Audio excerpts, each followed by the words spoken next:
자, 이제 여기 보겠습니다. Constructivism 페이지로는 12페이지입니다. 다음 강 12. 구성주의. 구성주의는 이 정의를 책을 읽어보았을 때는 뭐 쉽습니다.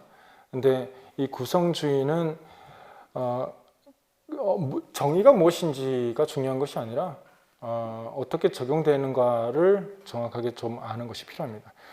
자, 여기 이 책이 이제 좀 단점이 예시문이 없어요. 예시문은 그 기출에서 많이 찾아볼 수 있습니다. 네. 일단 내용적인 것만 먼저 이해하도록 하겠습니다. Constructivism is hardly new school of thought라고 했는데 새로운 것이 아니라고 한 것은 인지주의의 확대이기 때문에 그래요. 인지주의에서는 학습의 어떤 원리 그리고 언어를 유의미성에 기반해서 모든 것을 설명하고 있습니다. 행동주의는 유의미성이 아니라 기계적인 학습, rote learning이라고 주장을 했고요. 이제 저 비판을 받았고요. 그런데 새로운 것이 아니다라고 하는 것은 인지주의의 확대라고 보시면 되겠어요. 인지주의는 정보를 받아들일 때 anchoring knowledge, 기저하고 있는 지식을 바탕으로 새로운 것과 subsumption, 연결, 포섭에서 지식이 연결되어서 받아들인다라고 하는 유의미 학습을 얘기했죠. 근데 구성주의는 봅니다. 자, 새로운 것이 아닌데 Piaget and Vygotsky, names after associated with the constructivism, are not by any means new to scene of language studies. Yet, a variety of post-constructivist theoretical position. 자, 이것이 사실 중요한 것이 CLT에서 활동을 하는 모든 그 이론적인 내용이 여기 구성주의를 기반으로 하고 있기 때문에 우리는 정확하게 정의와 그 적용 형태를 아셔야 되겠습니다. Constructivism emerged as a paradigm, intense interest in the latest part of the 20th century. 여기 CLT를 이야기하는 겁니다. CLT가 나오는 배경입니다. 자, 여기 개인 구성주의라고 합니다. 교육학이랑 사뭇 비슷합니다. 여기 사회구성주의 이렇게 되는데 여러분들은 둘 다 아셔야 됩니다. 그리고 굳이 구분을 할 필요는 없으나 구성주의가 어떻게 적용이 되어서 학습의 어떤 원리로 만들어지는지만 이해하시면 되겠습니다. Learners must individually discover, transfer complex information.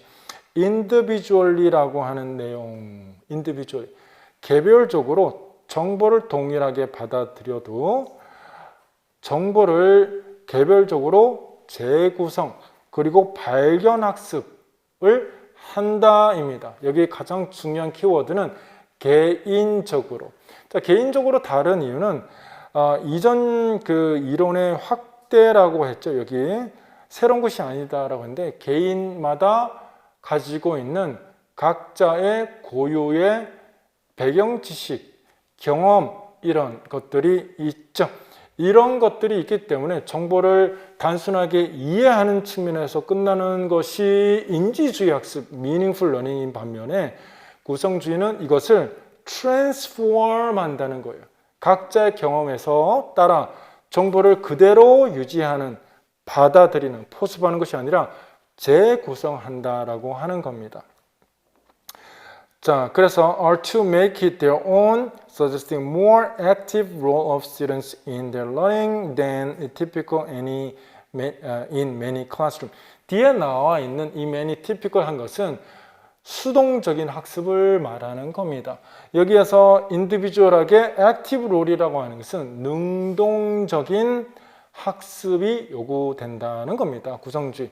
그래서 구성주의는 대부분 각자의 개별적인 학습자의 의미, personal meaning을 묻는다라고 하는 것이 중요한 포인트입니다. 뭐라고 했습니까? personal meaning. 각자의 의미를 각자의 의견과 삶에 대한 생각이라든가 경험에 기반해서 표현하게끔 한다는 겁니다. 그 영화 같은 거 보게 되면은 각자의 감상평이 다 다르죠.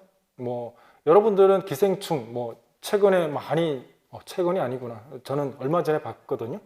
기생충을 봤을 때 저는 굉장히 정말 와닿았던 게 그 뭐 어떤 사회 모형을 이제 그대로 이렇게 만들어 놓은 부유층과 이렇게 가난한 사람, 그리고 그 어떤 그 벽장 안에 숨어 있었던 분, 그분의 어떤 모습을 보면서 굉장히 좀 충격이었습니다. 아, 어떻게 저렇게 찍을 수 있을까 했는데 다른 사람과 이야기했을 때 전혀 다르게 보더라고요. 아, 구성주의가 나는 저기 사회 부익부 빈익부에 대한 것을 이제 생각했는데 거기에서는 또 다르게 해석을 하는 거. 이건 전부 다 구성주의라고 보시면 되겠습니다. 각자의 개별적인 의미의 어떤 형성, personal meaning입니다. 그리고 개인적인 의미를 생각할 수 있도록 해주는 것을 personalization이라고 합니다. 그래서 personalization이 되게끔, 그리고 개인적인 personal meaning을 하게끔 하는 이것. 이 모든 것들이 사실은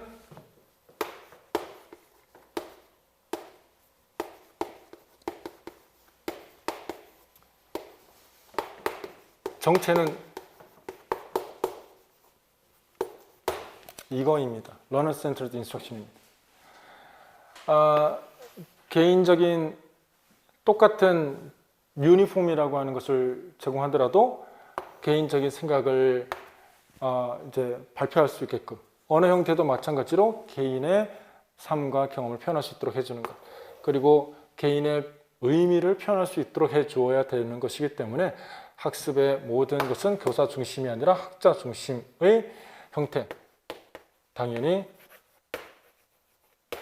그룹워크 형태가 될 수밖에 없겠죠. 각자의 의미를 교사에게 말하는 것이 아니라 학자들 간의 의미를 교환하는 형태가 되는 것이니까요. 그리고 이 그룹워크라고 하는 것은 인디비주얼 러닝이 아니라는 거입니다. 무슨 러닝이라고 표현할 수 있을까요? 컬래버티브적인 접근이다. 컬래버티브 러닝이다. 이렇게 표현할 수 있겠습니다. 옛날에는 객관식 때는 이런 말들이 굵직굵직한 하나의 그 5개의 선다 중에 하나로 차지했었어요. 자, 이것이 전부 다 구성주의. 뭡니까? 이렇게 나오게 되면은 여기에 나오는 constructivist approach를 기반으로 하는 러닝이다. 이렇게 설명할 수 있겠습니다. 학자에게 선택권이 주어지는 거예요. 이거를 기억하시면 되겠어요. 교사가 학습자들에게 선택권을 준다는 것이 핵심입니다. 구성주의는. 얘들아, 유니폼은 꼭 입어야 되는 거야. 아주 좋은 거야. 가 아니라 그건 행동주의예요. 절대적인 정보, 무조건적으로 주입식으로 하는 것이 아니라 유니폼이라고 하는 것이 너는 어떤 경험이니? 너는 어떤 생각을 가지고 있니? 너의 유니폼에 대한 경험은 긍정적이었니? 부정적이었니? 우리가 2차에서 하는 것들이 있잖아요. 배경식 활성화하는 것들. 전부 다 구성주의를 기반으로 수업을 하고 있는 겁니다. 사실은. 자, 오늘 본문에 대해서 배울 내용은 문화에 대한 건데 문화를 대변할 수 있는 우리나라의 코리아를 대변할 수 있는 문화가 뭘까 생각나는 대로 말해보자 얘들아. 시작! 비빔밥요. 구성주의. 아니요. 태권도요. 뭐래? 아니야. 옆에 애가. 태권도 글쎄 K-팝 이런 것들은 전부 다 뭘까요? 코리안 컬처에 대한 구성주의적인 각자의 다른 정보의 재구성인 겁니다. 됐죠? 그런 식으로 수업을 하게 되는 것들은 전부 다 CLT에서는 구성주의가 적용이 되고 있는 것이다. 이렇게 보시면 되겠습니다. 이거를 알고 나면은 기출이 다 새롭게 보여요. 이거 행동주의인지 구성주의인지 이제 하나의 프레임을 가지고 바라보게 되면은 기출이 많지가 않아요. 대부분 교육론 문제가 압도적이거든요. 근데 머리에 세 문제로 요약이 될 수가 있어요. 뭐 좀 과장한 겁니다. 진짜 세 문제는 아니고 그냥 이렇게 청구로 탁탁탁 자리 잡아요. 그러면 이제 기출을 뭐 5월 달에 일단 지정을 해놨는데 개인적으로 공부하시는 분들에게 팁을 드리자면은 먼저 나와 있는 것은 범위를 정하는 거예요. 범위가 어디까지다라고 하는 것을 이해하는데 정말 좋은 자료입니다. 그리고 그 나아가서 범위를 한정하는 것이 아니라 범위의 예측의 목적으로 사용될 수 있는 툴이에요. 근데 그 부분에 제가 도울 겁니다. 예측하는 것까지는. 근데 범위를 한정하는 나만의 모의고사가 사실 기출이라고 보시면 되겠어요. 자, Social Constructivist 넘어가겠습니다.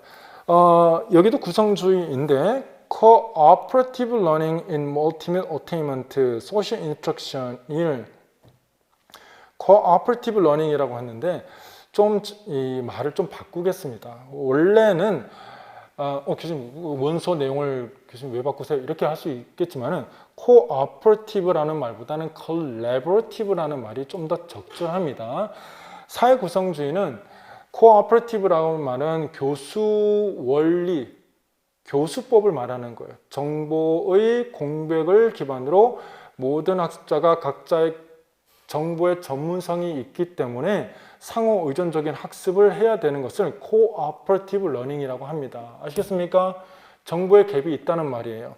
그것은 교수적인 철학이고 이것은 사회 구성주의는 철학입니다. 학습에 대한 설명을 인간의 학습이 어떻게 되는지 원리를 설명하는 철학입니다. Individual engage in social practice. 이 social practice가 우리가 언어학습에서 만들고자 하는, 창조하고자 하는 환경입니다. 상호작용이 많은 교실입니다. Collaborative 나오네요. 여기에. 이게 좀 더 적절한 단어라고 여러분에게 조금 말씀을 드리는 겁니다. Global Community. 여기 Global Community는 그냥 인터랙션을 할 수 있는 사회 구성원들 간의 인터랙션을 할 수 있는 환경이라고 보시면 되겠어요. 자, 뭔가를 배울 때 Social Practice의 정체는 인터랙션입니다. 자, 보시면은 Children make thinking and meaning making is socially constructed and emerge out of social interactions with their environment. 환경이라고 되어 있는데, 자, 여기 키워드는 인터랙션입니다. 상호작용이 뭡니까? 언어죠. 언어가 학습의 대상, 생각에 표현할 수 있는 도구가 아니라 학습의 수단이 되는 겁니다. 아시겠습니까? 언어가 인간의 생각을 표현할 수 있는 단순한 도구로 생각을 했었는데 이 비아제의 사회구성주의에 의하면 학습을 할 수 있게 만드는 도구, 견인차의 역할을 한다라고 하는 겁니다. 여기에 their environment는 자, 그 환경은 크게 세 가지로 나눌 수가 있겠습니다. 첫째, 도구. 여러분들이 가지고 있는 컴퓨터나 아이패드 이런 것들, 줄자 뭐 이런 것들 전부 다 도구입니다. 아티팩트라고 합니다. 그 다음에 또 나라고 하는 혼자 말하는 private, 개인적인 혼자 말하기, private. 이 두 가지는 전공 용어에서는 크게 중요하지 않습니다. 이 environment에서 존재하는 자는 나보다 뛰어난 숙련된 학습자입니다. 숙련된 학자, more competent speaker라고 해요. better learner라고 하기도 하고요. more knowledgeable learner라고 하기도 합니다. 이러한 사람들과 뭘 한다고요? 언어를 통하여 인터랙션을 한다입니다. 자, 그러면은 그런 인터랙션을 했을 때 이 비가스키의 이론에 따르면은 Journal Proximal Development라고 하는 학습 환경에서 학습을 하는 건데 이것은 출제가 됐을 뿐만 아니라 앞으로도 출제될 가능성이 있는 것이라고 보셔야 되겠죠. 왜냐하면 너무나 기본적인 것이고 CLT를 설명하는 우리가 그룹워크를 하고 또 믹스드 어빌리티, 믹스드 그룹핑, 어빌리티 그룹핑이 아니라 믹스드 그룹핑, 잘하는 아이랑 못하는 아이랑 섞어서 수업을 하는 형태의 수업을 하는 이유가 이러한 철학적인 학습 원리가 있기 때문에 우리가 그렇게 실시를 하는 겁니다.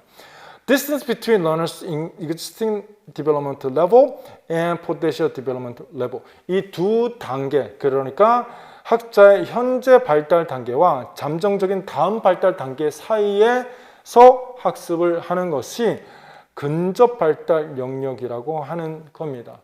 자, 이것은 학습 환경을 말을 하는 겁니다. 이 학습자가 근접 발달 영역이라고 하는 이 공간에서 학습이 일어날 때 optimal learning, 가장 이상적인 학습이 일어난다는 겁니다.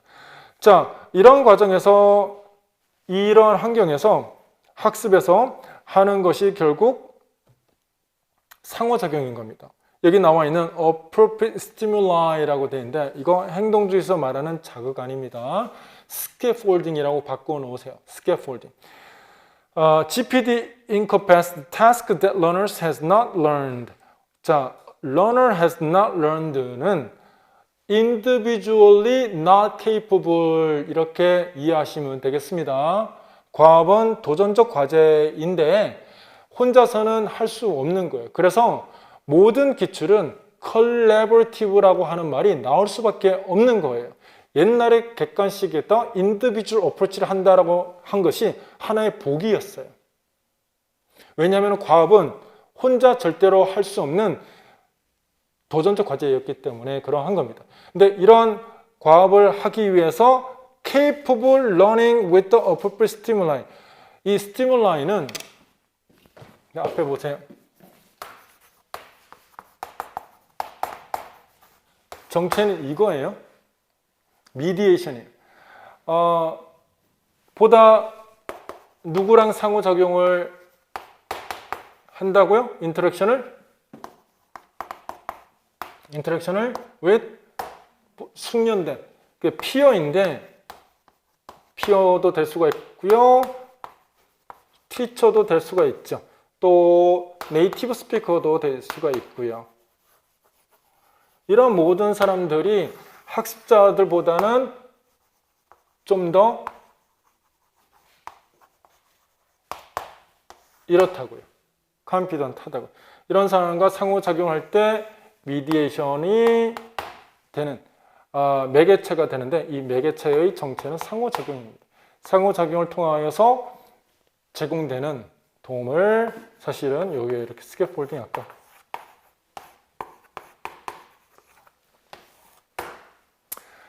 조심하셔야 될 것이 이러한 학습은 여기 앞에 PLT는 추상적이에요. 자, 구체적으로 끌어내립시다. NNS, Non-Native Speaker, Native Speaker 이렇게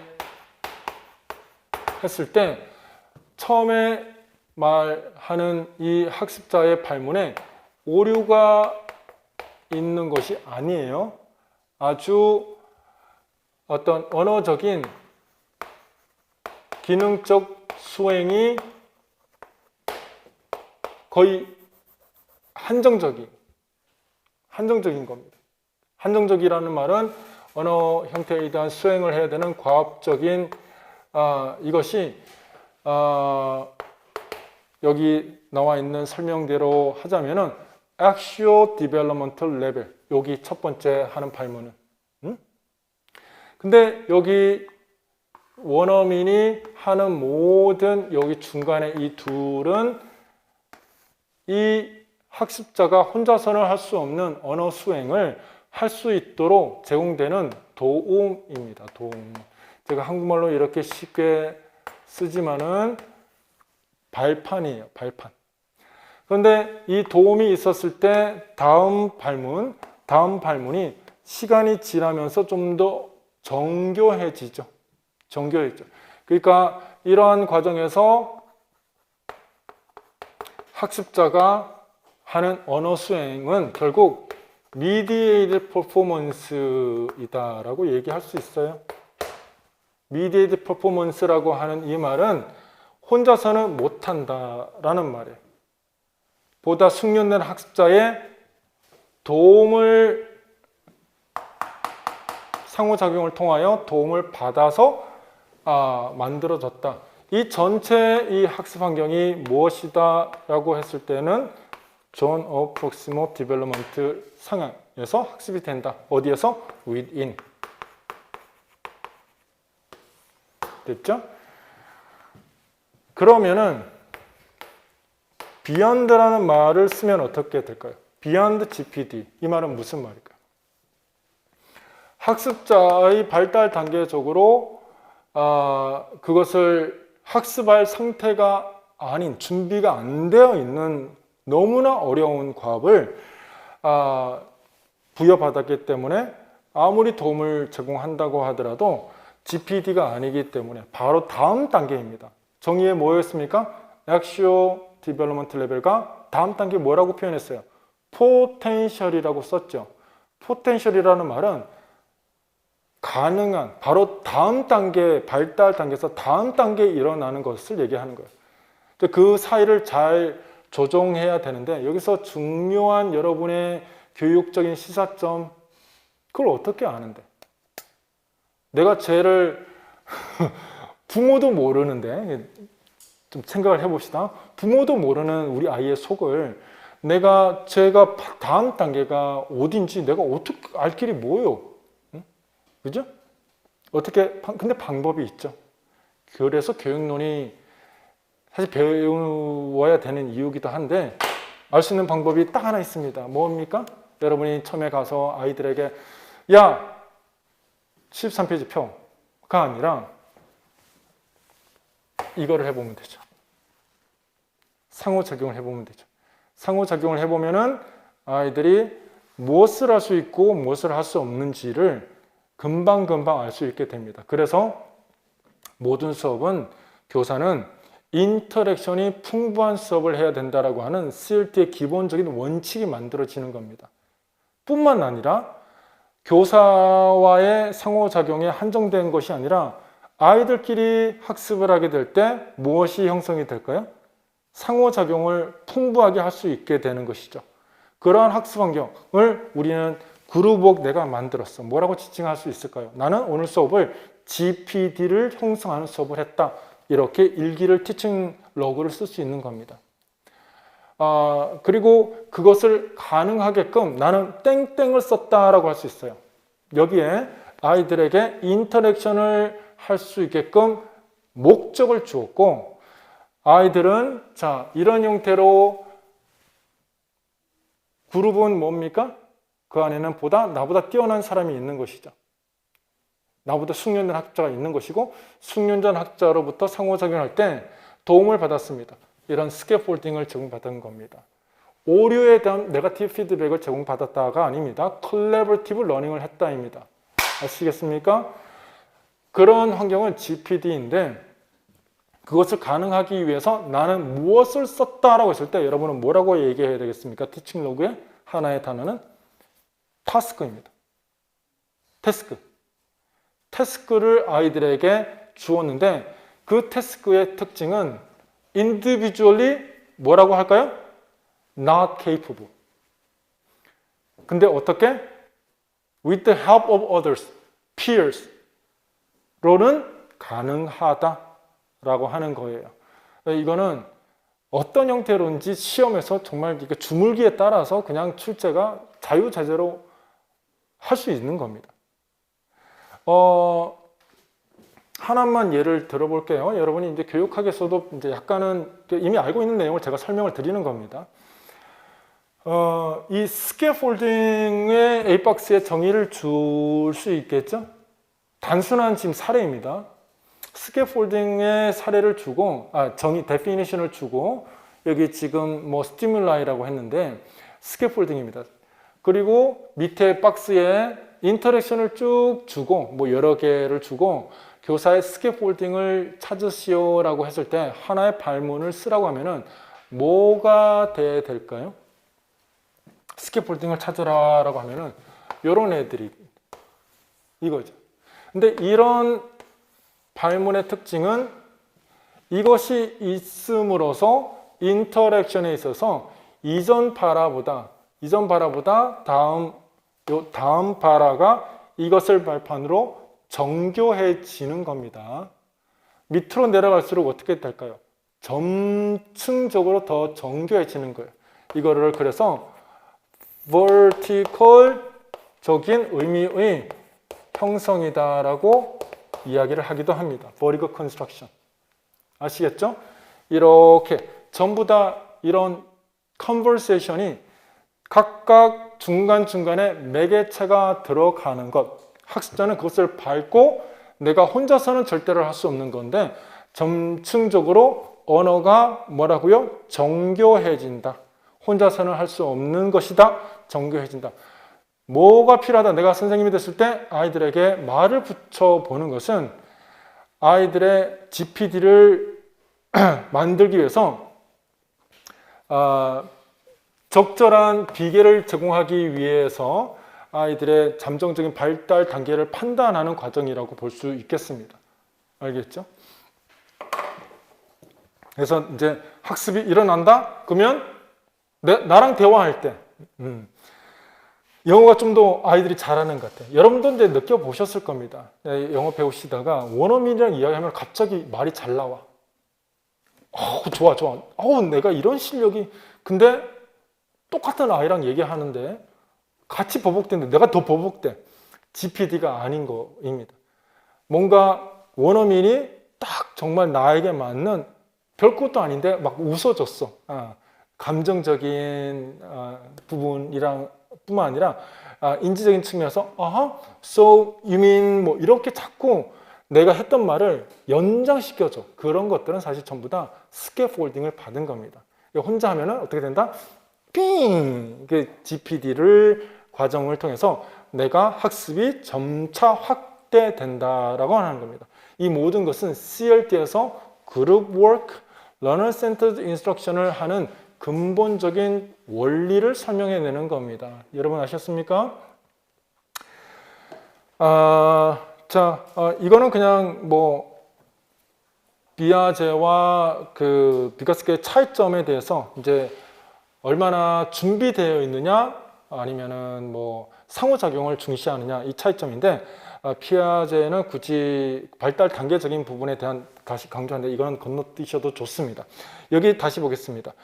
자, language is immersed in social and cultural context, and its central function is to serve as a medium of communication 이라고 되어 있는데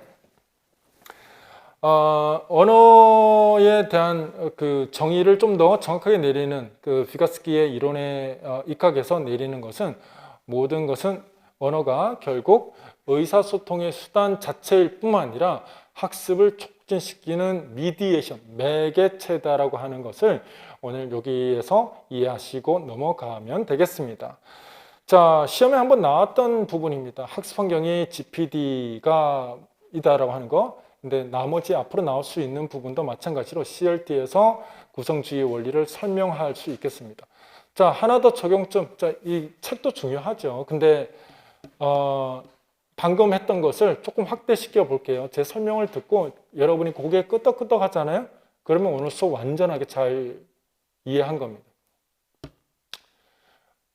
내가 민철이를 가르쳤어. 여러분이 영어 선생님이 됐어요. 민철이를 가르쳤어. 근데 민철이는 수업은 잘 따라오는데 끝나고 나서 영어를 좀 말을 시켜보면은 완전히 못해. 그래서 이 민철이를 영어를 좀 잘하게 할 수 있는 방법을 고민을 하면은 이 사회구성주의 기반의 학습 원리를 적용하면 어떻게 하면 될까요? 아이가 규칙도 알고 지식도 있어요. 지식. 영어 문법 알아. 문법. 여러분이 문법을 가르쳤어. 문법을 아는데 원어민이랑 대화하면은 깨져. 못해. 그러면 내가 해줄 수 있는 거는 무엇일까요? 말을 하면 돼요. 상호작용을 해보면 돼요. 그 아이에게 필요한 것은 인터랙션이에요. 여러분들은 그 아이에게 학습이 그 다음 현재 했던 문법 지식이 발달 단계 안에서 내재화될 수 있도록 인터랙션을 활발하게 해주면 됩니다. 대화의 기회가 필요한 겁니다. 상호작용의 기회가 필요한 겁니다. 아시겠죠? 사회구성주의 측면에서 해결책은 인터랙션.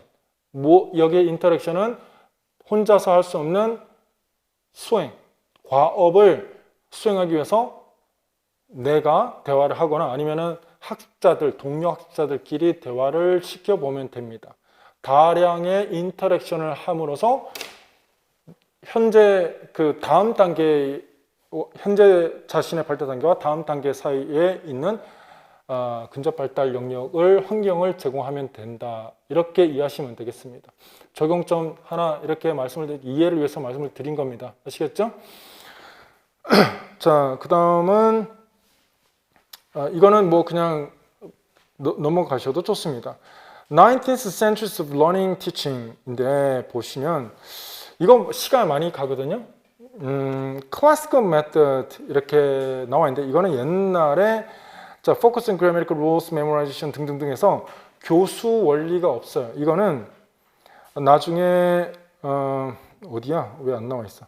Translation Method, Grammar Translation Method로 이름만 바뀝니다. 이거는 여러분 안 보셔도 좋습니다. 알겠죠? 번역식 수업인데 모국어를 통하여서 학습을 한다입니다. Translation은 모국어, 마더텅입니다. 알겠죠? 모르셔도 좋아요.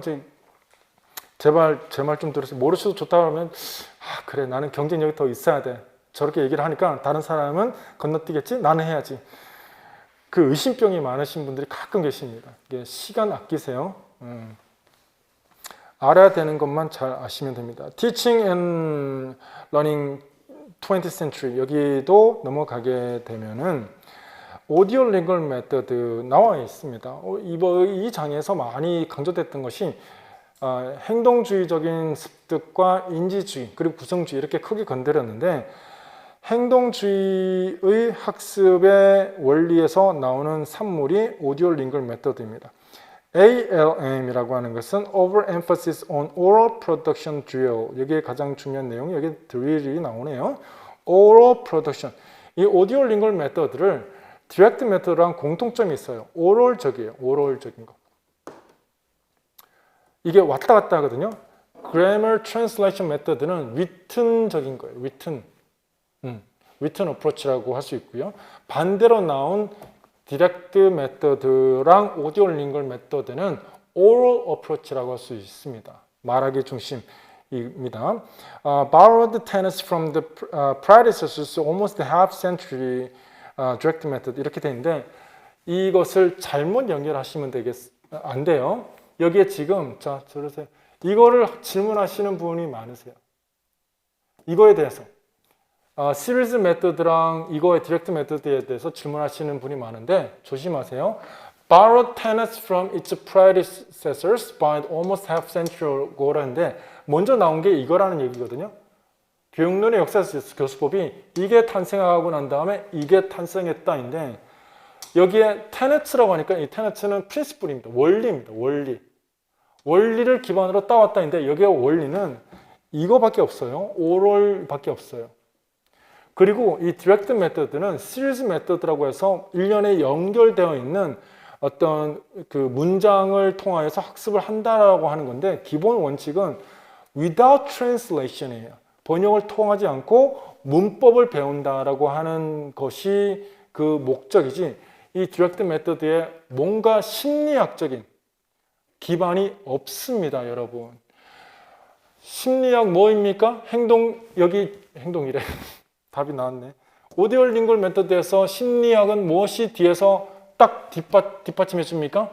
행동주의적인 심리학이 뒷받침을 해주잖아요. 언어학적으로 누가 뒷받침해 줍니까? Structural Linguistic, 구조주의 언어학이 딱 뒷받침을 해주는 거예요. 그러니까 언어를 그 쪼갠 언어를 하나하나씩 습관을 형성해 주면 그것이 완성되는 것이 언어다라고 보는 것이죠. learned 됐다라고 하는 것은 항상 habit이 formation이 됐다는 겁니다. 그것을 위해서 환경은 뭡니까? 드릴을 하는 거예요. 그러니까 이거랑 연결해서 질문을 하거나 노트에 정리를 하거나 하시면 안 됩니다. 이거는 버리셔도 좋습니다. 아시겠습니까? Theorylessness라고 해요. 뭐가? Classical Method, 똑같이 Grammar Translation Method, 그 다음에 Direct Method. 이것이 Theorylessness라고 해요. 이론이 없다입니다. 알겠죠? 이거 한참 대부분 안타까운 것은 학부생이나 초수들은 거의 행동주의와 여기에 시간을 80%를 보내고 나머지 정작 CLT 정말 중요한데 시험은 거기서 나오는데 CLT는 또 잘 몰라. 안 됩니다. 자,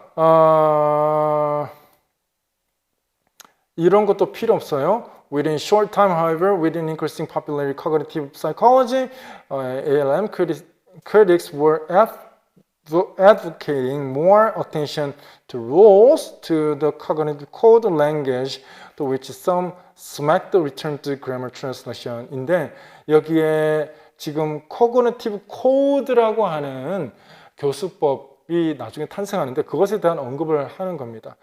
자, 뭐 오디오링걸 메소드에 대한 문제점을 행동주의에 대한 학습의 원리의 문제점을 지정한 것이 참스키의 변형생성 언어학을 기반으로 나온 교수법 코그니티브 코드라는 게 있어요. 근데 그거조차 60년대 다 사라진 교수법입니다. 저한테 코그니티브 코드에 대한 것이 뭐 디덕티브인가요? 인덕티브인가요? 이거 심심하면 한 번씩 받는 질문이거든요.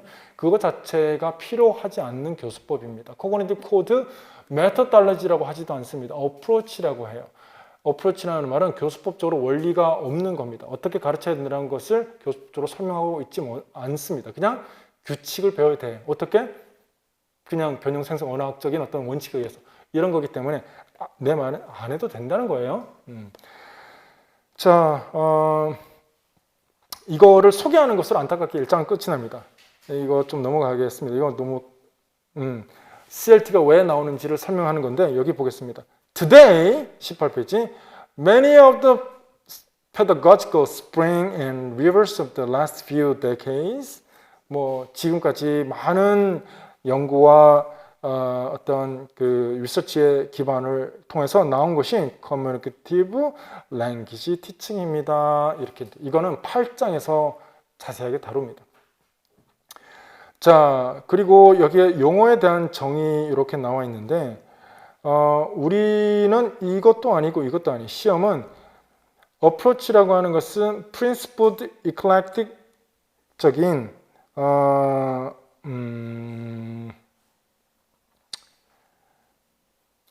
네이처입니다. approach라고 하는 것은 언어는 어떻게 접근을 해야 된다고 하는 기본적인 언어에 대한 본질을 다루는 부분입니다. 네이처입니다. 메서드는 어떻게 가르쳐야 된다라고 하는 교수 방법을 이야기하는 겁니다. 우리 시험은 이것도 아니고 이것도 아니고 나오는 대부분의 어떤 형태는 프로시저입니다. 자, 이 티칭 프로시저라고 하는데 티칭 프로시저는 이것을 기반으로 이것이 나오고요. 이것을 기반으로 나오는 것이 프로시저입니다. 그러면은 반대로 잘 들어. 여기 프로시저를 보게 되면은 이것이 연상이 가능한 거죠. 이것을 보게 되면은 어떤 교수 원리를 교사가 belief 혹은 principle을 적용하고 있는지 답을 쓸 수 있으시겠죠. 추론이 가능합니다.